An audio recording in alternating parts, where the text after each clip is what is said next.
The Native American Artifacts Museum at Mystery Hill in Blowing Rock. It features a huge collection of arrowheads and tells the story of a man named Moon. Well, Moon and Irene got married in Rome, Georgia. Moon and Irene Mullins. They went fishing on Saturday before they got married, and the fish weren't biting.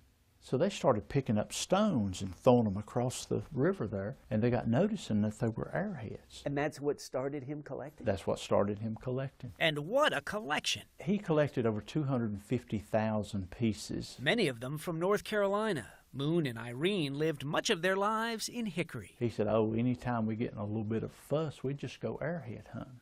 I told that to a lady one day. She looked around the museum here. She said, my gosh, they must have fought all the time. One of Moon's first jobs was working as a custodian at Madison Square Garden in New York. When Joe Louis won the boxing match, it took 3 seconds. Moon and Irene had front row seats. And when they went to the fight, he told his wife, said, honey, let's go on and get our seats. And then when they start announcing the fight, he said, I'll go back and get our hot dogs and our popcorn and our drinks, because it won't be busy. Everybody will be in here for the fight. The fight started, and in 3 seconds, the crowd went wild. And he gets down to Irene. He says, honey, what happened? She says, well, honey, I don't know. I was looking for you. So she didn't see the fight either.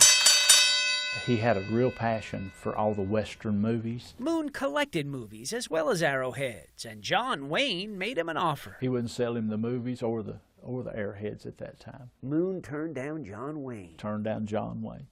Yeah. That's true grit. True grit. True grit.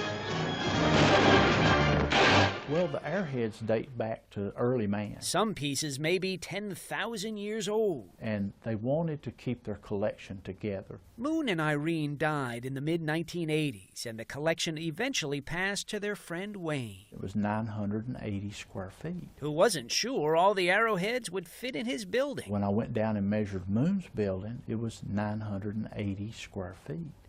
It's just like it was meant to be here. Here at Mystery Hill in Blowing Rock. Every time I look at these arrowheads, I think, what's the story behind that one? There got to be hundreds of thousands of stories.